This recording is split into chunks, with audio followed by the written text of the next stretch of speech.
Lo que nos pasó, lo que no evaluamos para que hoy vivamos esta realidad.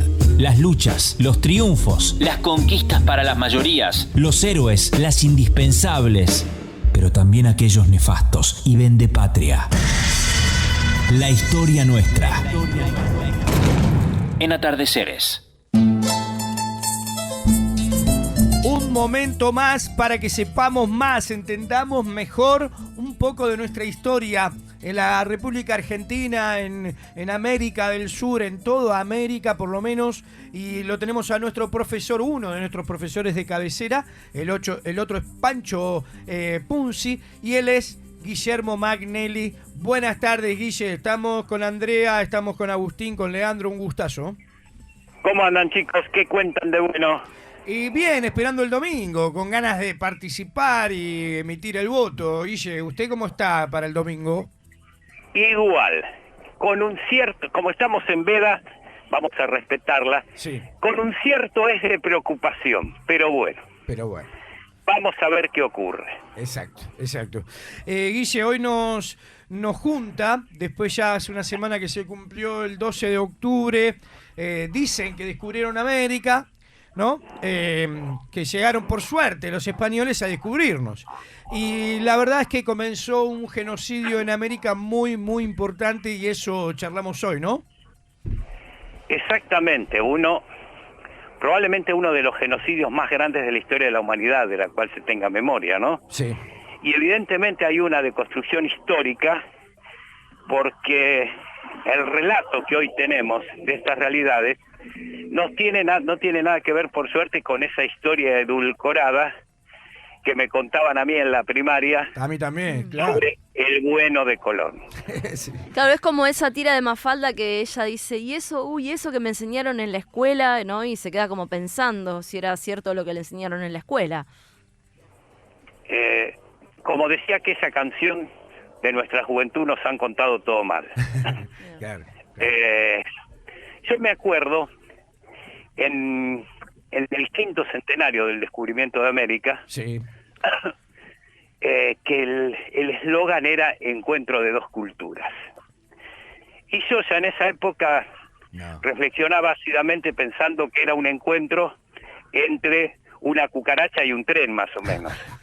Claro. No porque los nativos americanos fueran una cucaracha, Sino por el tamaño. sino porque si hay una cosa que no tuvo estos hechos históricos, fue un encuentro de dos culturas. Fue una cultura que vino a devastar, a destruir todo, para apropiarse de la riqueza. Sí. Y eso, de diferentes maneras, es una constante entre todos los países que podamos llamar subdesarrollados, del tercer mundo, etcétera, etcétera, porque quizás sería bueno preguntarnos por qué hay continentes tan ricos como África con gente tan pobre. Sí, claro. ¿Por qué nuestra América? Le recomiendo a los oyentes,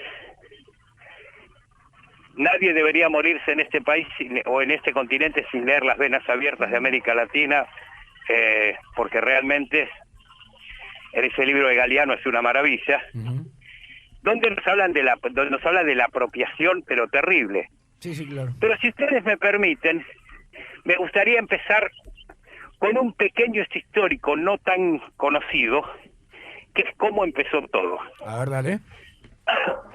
Porque es decir, nosotros conocemos en general lo que ocurrió en Perú o en México, ¿no? Sí. En Perú, las minas de Potosí, o sea, en el Perú los españoles que van a destruir un sistema productivo maravilloso que le daba de comer a decenas de millones de personas. Perdón por los perros, Sí, esto es así. En vivo. Estoy en la calle. En vivo, no hay problema. Les cuento, los perros quieren opinar. Entonces, ¿qué es lo que hacen los españoles? Destruyen todo ese sistema de cultivos para que la gente no le quedaba más remedio que ir a trabajar a las minas, básicamente Potosí. Mira. Y el problema es que para procesar la plata se usaba mercurio, que por supuesto hoy sabemos que era altamente cancerígeno, que es altamente cancerígeno. Claro.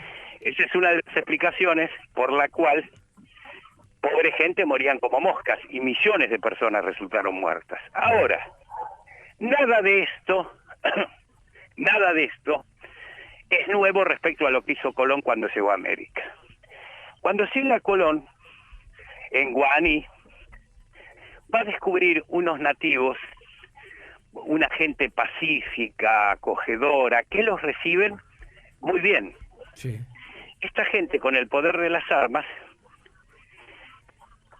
se van a imponer a los nativos, y lo que firma la sentencia de muerte de esa pobre gente es cuando se descubren en los arroyos yacimientos auríferos aluvionales. Es decir, no había minas de oro, pero sí en los ríos había pepitas de oro. Ajá. De oro. Entonces, ¿qué es lo que ocurre? Colón los obliga, les daban un cupo a cada uno, que tenían que traer tanta cantidad de oro cada tanto tiempo. Sí. Y si no, lo cual era imposible por otra parte. ¿Por qué?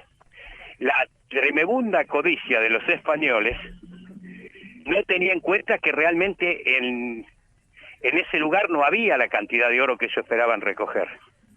Entonces había un sistema que el que no traía la cantidad de oro requerida, se le cortaban las orejas, las manos, los pechos a las mujeres. Es decir, en un corto lapso de tiempo, Mutilaron. toda la población originaria de Guaní desapareció.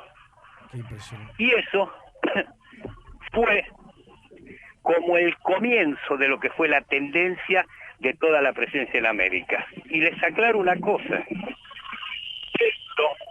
Esto terrible que les acabo de contar sorprende porque los españoles no fueron los más brutales, ¿eh?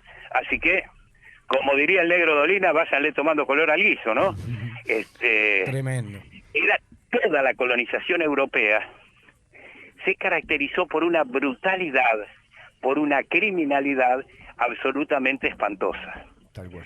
que hizo que, o sea, los historiadores no se ponen de acuerdo, pero no es muy insensato pensar en 20 o 30 millones de personas, 20 o 30 millones de seres humanos muertos por la codicia sin límites de los europeos. El saqueo, ¿no? Esto que hablas vos, un saqueo tremendo, y mientras iban descubriendo estos recursos naturales como el oro, iban tratando de matar de hambre a los pueblos originarios, hacerlos trabajar como esclavos, y si no servían, esto que contás, tremendo, de ir mutilándolos hasta matarlos, ¿no?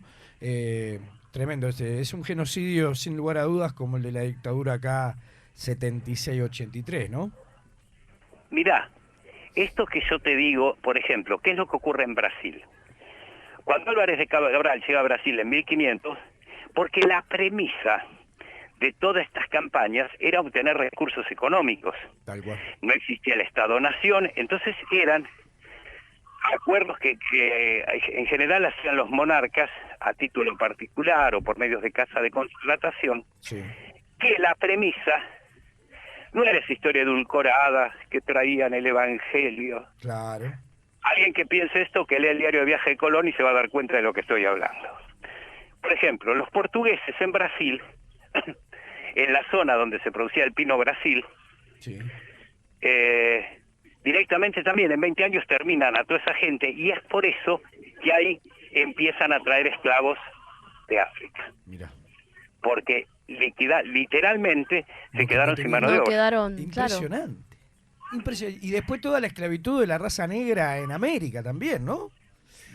Bueno, hay cosas que son realmente increíbles, que uno piensa en el ser humano, que lo incluye en todo, ¿no? Todo lo bueno y todo lo malo. Sí, sí, sí. Y todo lo malo. Pero hay algunos casos, algunas historias que son espeluznantes, terribles, y que nos sorprenden por la estupidez. Les cuento algo. En Jamaica, Sí. toda la industria azucarera británica estaba estructurada en base a la explotación de mano de obra esclava traída de África. Sí. Entonces, ¿qué es lo que ocurre? Como las condiciones de trabajo eran tan horripilantes, esa gente tendía a escaparse de las plantaciones y a irse a vivir en la selva. Sí. Lo cual después se repitió, por ejemplo, en los quilombos. Sí. La palabra quilombo viene de los quilombos, que eran el barrio sur de Uruguay, por ejemplo, donde vivían los conventillos, vamos a decir.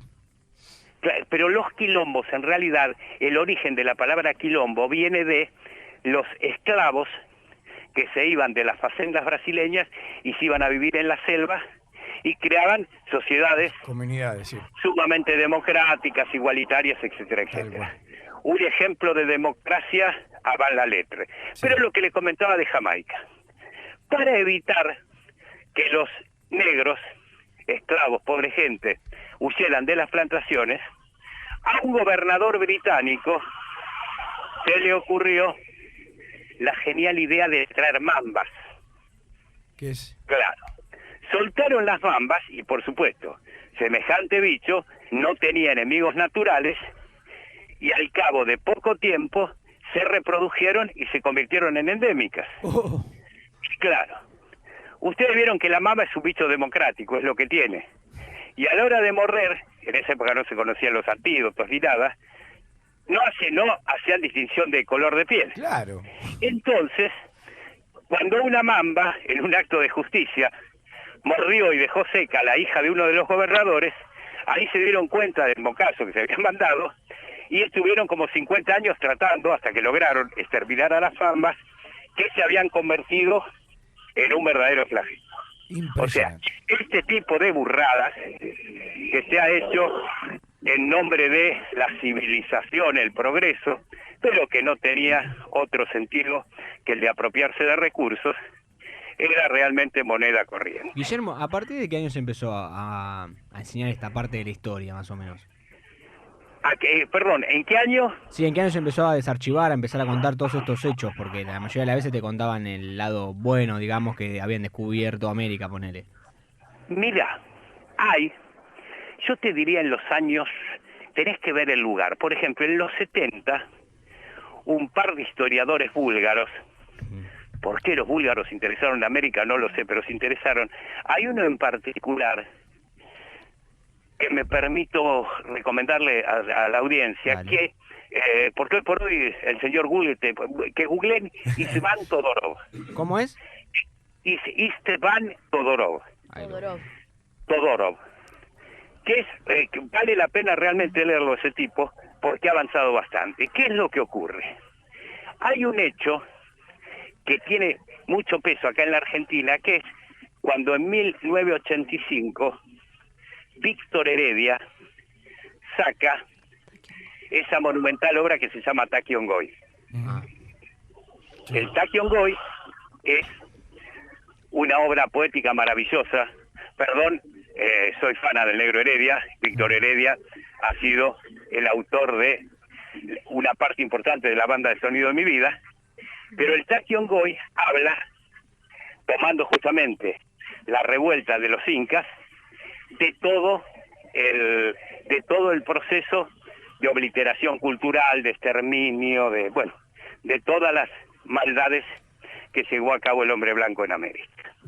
Y se los recomiendo muy calurosamente a toda la audiencia, porque escuchar el Taquiongoi vale realmente la pena.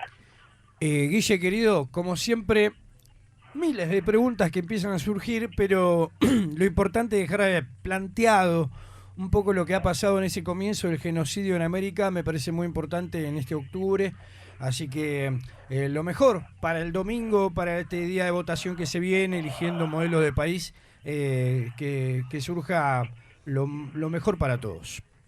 Es que, ¿sabés lo que pasa? La historia, conocer la historia es muy importante, pues sí tenía razón Mariano Moreno. Los pueblos que olvidan su pasado, o que no comprenden su pasado, diría yo, están irremisiblemente condenados a repetir los errores. Y es un hecho. La historia que a mí me contaron en la primaria, que hoy como profe de historia sé que es una falacia, era lo que me formaba y lo que hacía que yo opinara de una determinada manera. Exacto. Una educación totalmente etnocentrista, europeísta.